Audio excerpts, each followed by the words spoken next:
தூதர் ஸல்லல்லாஹு அலைஹி வஸல்லம் அவர்களிடம் நஜ்ரான் தேசத்தை சேர்ந்த கிறிஸ்தவர்கள் சிலர் வந்திருந்தனர்.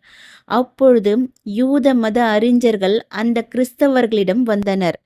நபி ஸல்லல்லாஹு அலைஹி வஸல்லம் அவர்கள் முன்னிலையில் அவ்விரு பிரிவினரும் சண்டையிட்டுக் கொண்டனர். யூதரான ராஃபியூ பின் ஹுரைமலா என்பவர், கிறிஸ்தவர்களே, நீங்கள் எதிலும் இல்லை என்று கூறியதுடன் ஈசா அவர்களையும் இஞ்சில் வேதத்தையும் மறுத்தார்.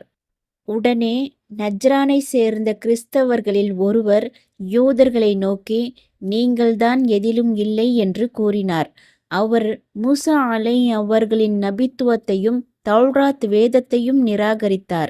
இவ்வாறு அவர்கள் கூறியது தொடர்பாகவே இந்த வசனத்தை அல்லாஹ் அருளினான். இதை முஹம்மத் பின் இஸ்ஹாக் ரஹ்மத்துல்லாஹி அலைஹி அவர்கள் அறிவித்துள்ளார்கள். அடுத்து